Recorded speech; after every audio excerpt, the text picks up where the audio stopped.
उठकर खड़े हो गए और मुझे देखने लगे। जब वह कुछ नहीं बोले तो मैंने ही पूछ लिया, ऐसे क्या देख रहे हो? बोलो ना, मैं कैसी लग रही हूँ आज?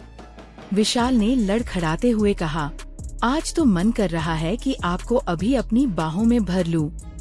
मैंने हंसते हुए उसे चाय का कप थमा दिया और कहा, बाहों में भरने की जरूरत नहीं है, बस तुम यह पी लो।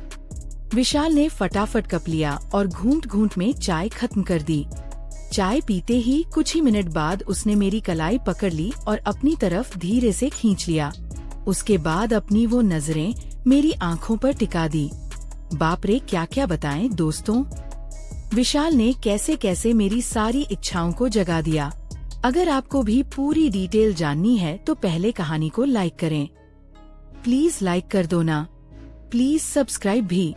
तो चलिए आपको जल्दी से शुरू से कहानी सुनाती हूँ। मेरा नाम रिया है, मेरी उम्र 32 साल है, लेकिन मैं अभी भी पूरी तरह जवान लगती हूँ।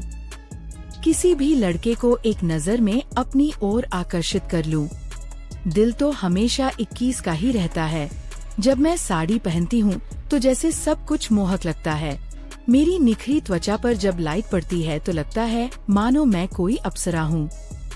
अब बात करते हैं मेरे 26 साल के देवर की, जो अब मेरा हो चुका है। उसकी मासूमियत और जोश ने मेरे अंदर आग लगा दी है। जब वह मेरी तरफ देखता है तो उसकी आंखों में वह लाल साफ छलकती है, जैसे वह किसी मीठे ख्वाब को जी रहा हो। कभी वह मुझसे कहता है, भाभी आज आप तो जान लेने वाली लग रही हो।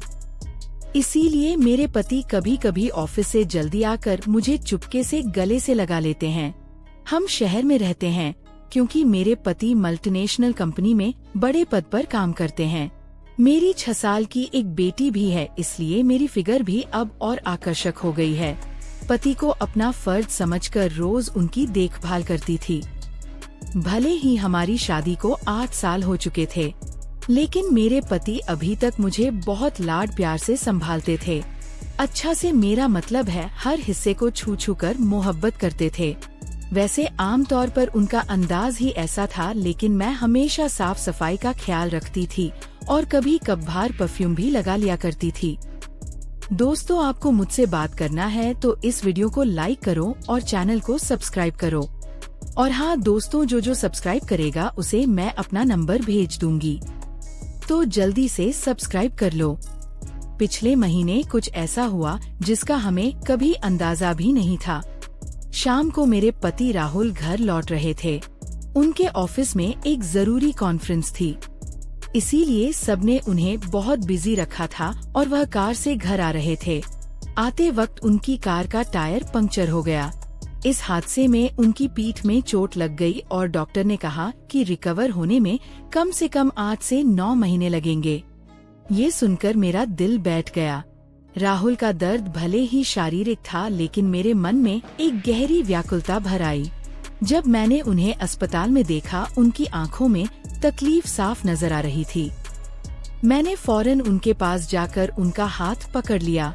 इसी वजह से मेरी ननद और मेरा देवर उनकी देखभाल के लिए आए थे। मेरे सास ससुर तो वापस चले गए, लेकिन राहुल ने देवर को यहाँ रुकने को कहा क्योंकि वह ठीक से उठ भी नहीं पा रहे थे। मुझे ही बाजार से सामान लाना और बाहर के काम संभालने पड़ते थे। मैं राजी हो गई और बहुत खुश हो गई। देवर जी मेरे कद के बराबर ही आते थे। बॉडी भी फिट थी और रंग भी गोरा था। वह ज्यादा शरारती टाइप का लड़का नहीं लग रहा था और मैं भी खुश थी कि कोई तो आया जो मेरी मदद कर सके। आज वह मुझसे थोड़ा थोड़ा झिझक रहा था क्योंकि वह शादी के बाद पहली बार मेरे साथ इतने करीब था। रात को जब मैं राहुल को दवा दे रही थी, तब मेरा देवर भी हमारे पास बैठा था और फिर अपने कमरे में जाकर समय पर सो गया था। राहुल के चेहरे पर थोड़ी सुकून की लकीर थी, लेकिन वह सीए अभी भी दर्द में था। तभी मेरी सारी फीलिंग्स बाहर निकल आई। मैंने राहुल के पास बैठकर कहा, वह भी क्या दिन थे जब आप रोज मुझे छूते और अपनी गर्मी से भर देते थे। राहुल ये सुनकर हल्के से मुस्कुराने लगे। क्या हो गया मेरी जान, आज तो पूरी उत्तेजित लग रही हो।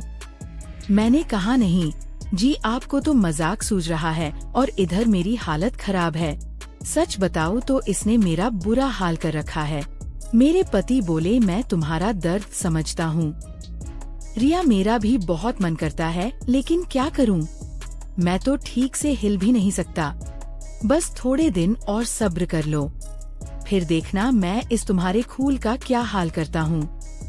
तभी मैंने कहा, थोड़े दिन नहीं, पूरे 9 महीने बाकी हैं ठीक होने में, और मेरा तो 1 महीने में ही यह हाल हो गया। पता नहीं आगे के दिन कैसे कटेंगे। मेरे पति मेरी उदासी दूर करने के लिए बोले, चलो वह नहीं तो कम से कम चाय ही पिला दो, डॉक्टर ने भी कहा है। तभी मैंने हंसते हुए कहा, आपके नसीब में तो वह भी नहीं है, क्योंकि आपकी बिटिया ने पी लिया है। हम दोनों जोर जोर से हंसने लगे। मेरे पति मुझे खुश रखने की पूरी कोशिश करते थे, लेकिन मैं क्या करूं? सब बेकार था। थोड़ी देर बाद राहुल सो गया, क्योंकि उनकी दवाइयों में नींद की गोलियां भी थी, लेकिन मुझे नींद कहाँ आ रही थी। इसीलिए मैं खड़ी होकर देवर जी को देखने चली गई कि वह सोया है या नहीं, लेकिन वह आलय अब भी जाग रहा था और मोबाइल देख रहा था। मैंने उसके कमरे में जाकर कहा, हुआ विशाल, 12 बजे बज चुके हैं और तुम अभी तक नहीं सोए, लगता है तुम्हारे मन नहीं लग रहा है। वह उठकर बैठ गया और बोला, नहीं भाभी, ऐसी बात नहीं है, बस यूं ही फोन देखते देर हो गई। फिर उसने पूछा, भाभी आप भी तो नहीं सोई? मैंने कहा, मुझे तो आजकल नींद ही नहीं आती। विशाल ने पूछा, क्यों, क्या बात हो गई? मैंने हंसते हुए कहा, नहीं, वो मैं तुम्हें नहीं बता सकती। जब तुम्हारी शादी होगी तो तुम्हें खुद ही पता चल जाएगा। मेरे मुंह से ऐसा सुनते ही विशाल ने अपनी नजरें नीचे कर ली और अंदर ही अंदर मुस्कुराने लगा। तभी मैंने कहा, अरे तुम तो इतनी सी बात पर शर्मा गए। अच्छा बताओ, अभी तक कोई लड़की पसंद की है या नहीं? विशाल कुछ नहीं बोला, उसे अभी भी संकोच था। तभी मैंने उसका हाथ पकड़ा और कहा, अरे पागल, अपनी भाभी से इतना मत शर्माओ। वह धीरे से बोला, भाभी सच बताओ तो ऐसी बातें मैंने अभी तक अपने दोस्तों से भी नहीं की हैं। मैंने कहा, अच्छा तुम मुझे अपना दोस्त ही समझ लो ना, क्योंकि मुझे ऐसी बातें करने में बहुत मजा आता है। विशाल ने कहा, हाँ भाभी, एक थी, लेकिन उसने मेरे से बातें बंद कर दी हैं। मैंने पूछा, तुमने तो कर दी होगी ना? विशाल बोला, नहीं भाभी, सच बताओ तो मैंने उसे ठीक से छुआ भी नहीं था। मैंने मुंह बनाते हुए कहा, तुम तो बड़े सीधे हो। चलो कोई बात नहीं, अब तुम मेरे पास आ गए हो तो मैं तुम्हें अपना प्यार देकर जवान कर दूंगी। मैं बातें करते करते विशाल के कमरे में ही गई थी। सुबह जब मेरी आंखें खुली तो विशाल बेड पर बैठा हुआ मुझे ही देख रहा था। मेरे उठते ही विशाल ने मुझे गुड मॉर्निंग बोला। जब मैंने पूछा, क्या देख रहे हो, तो वह बोला, भाभी आप सच में बहुत मोहक हो। वह मुस्कुराते हुए बोला, अच्छा तब तुम सुबह सुबह आकर्षण का मजा ले रहे हो और रात को तो बड़े शर्मा रहे थे। वो मुस्कुरा के पूछने लगा, भाभी आप बुरा ना मानो तो एक बात पूछ सकता हूँ? मैंने कहा, अरे पागल, मैं क्यों बुरा मानूंगी, पूछो क्या पूछना है। उसने मुझसे कहने लगा, भाभी सच सच बताना, आप जो 3 किलो की ये थैलियाँ लिए घूमती हो, आपको भारी नहीं लगता क्या? उसकी अब बात सुनकर मेरी हंसी छूट गई। इसके बाद विशाल मुझसे काफी खुल गया था और अब वह मुझसे ज्यादा शर्म नहीं करता था। इससे मैं भी बहुत खुश थी, क्योंकि अब मेरा भी समय अच्छे से बीतने लगा था। विशाल को आए हुए 20 दिन बीत चुके थे और वह मुझसे काफी खुल मिला गया था। वह बाहर के सारे काम कर देता, बाजार से सामान ले आता और अपने भैया को भी सहारा देता। मेरी तो बहुत सेवा करने लगा था। शाम को मेरा सिर भी दबा देता और कभी कभी मेरे शरीर को भी आराम देता। लेकिन मेरी चाहत दिनों-दिन बढ़ रही थी और मैं मेरे पति की हालत अब भी वैसी ही थी। अब सब कुछ मेरी बर्दाश्त के बाहर हो चुका था। मैंने सोचा कि अब तो विशाल ही है जो मेरी मदद कर सकता है। वैसे मेरे मोहल्ले में भी 3 लड़के रहते थे जो कॉलेज जाते थे। वे भी मुझे देखते थे।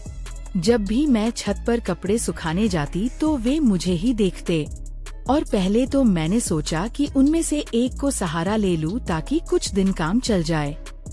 लेकिन फिर मैंने सोचा कि मैं इस घर की इज्जत हूँ और कल को पता नहीं ये मुझे या मेरे पति को बदनाम कर दें, इसीलिए मैंने उन्हें अनदेखा किया।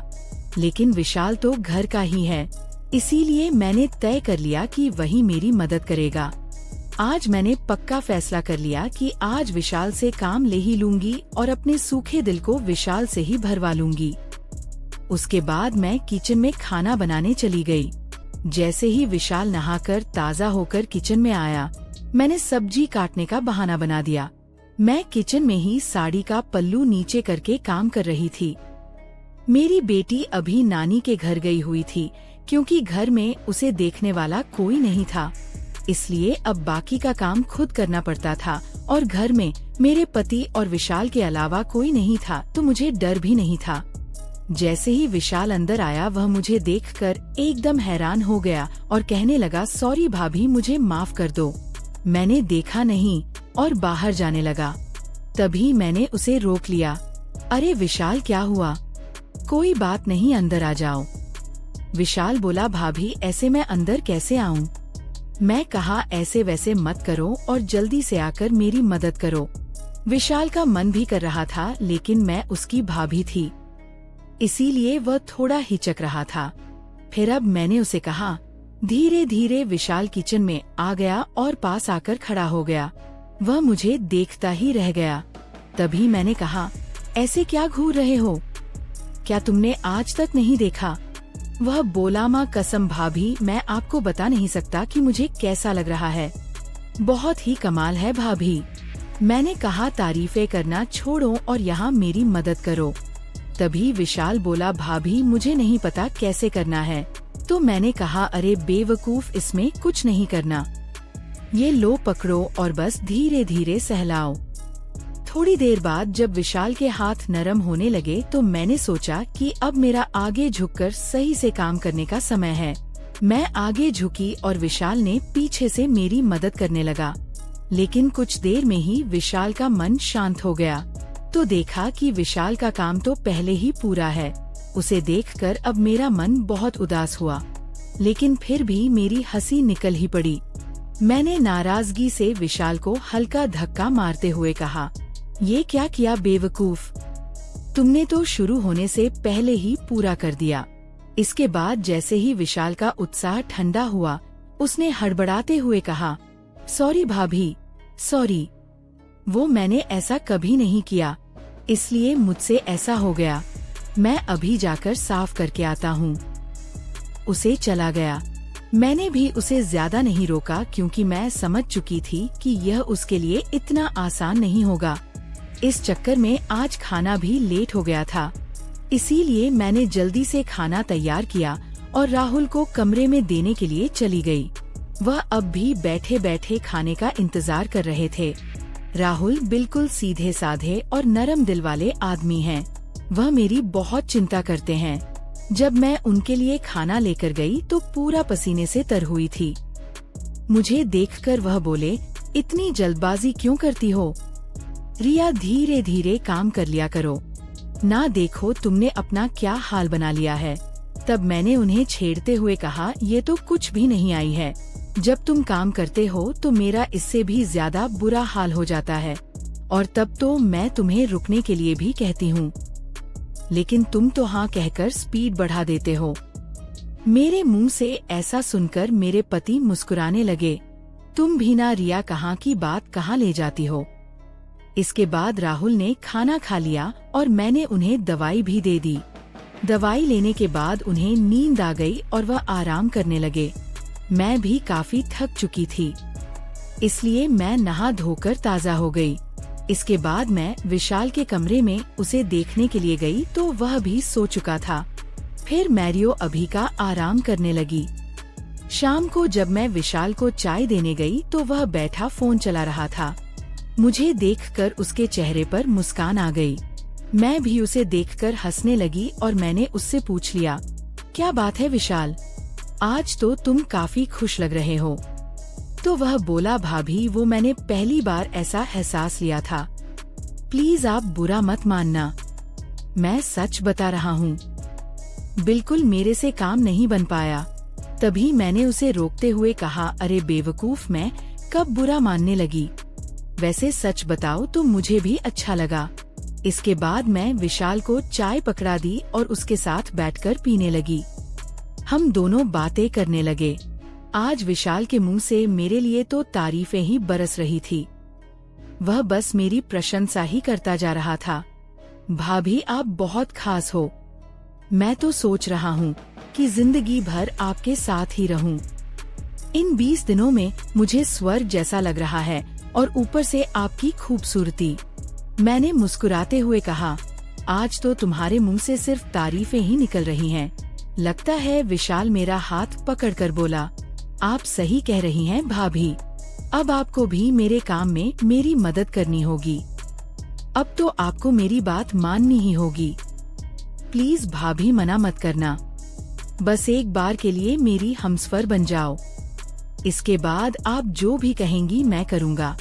जब विशाल सब कह रहा था तो उसका चेहरा लाल हो गया था और मेरी हंसी फूट पड़ी थी। मैंने उसके सर पर हाथ फेरते हुए कहा, अरे पगले, इतना गंभीर क्यों हो रहे हो? बताओ, मैंने तुम्हें कभी किसी चीज के लिए मना किया है? वैसे भी अब तुम्हारे भैया तो वैसा भी मेरे काम में मेरी मदद नहीं कर पाते हैं। और तुम इतना शर्माओ मत। अगर इतना शर्माओगे तो कैसे चलेगा? चलेगा। इतना कहने के बाद मैं बोली, आगे से अब तुम्हारे साथ ही सोऊंगी।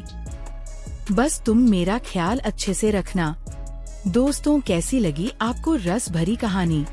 अगर अच्छी लगी हो तो कमेंट में जरूर बताएं और साथ ही साथ इस चैनल को भी सब्सक्राइब कर दें ताकि मैं इससे भी और जबरदस्त कहानियाँ आपके साथ शेयर कर सकूं। और प्लीज लाइक करना नहीं भूलना। आप सब जानो। धन्यवाद। वेट करें इसके आगे वाले पार्ट।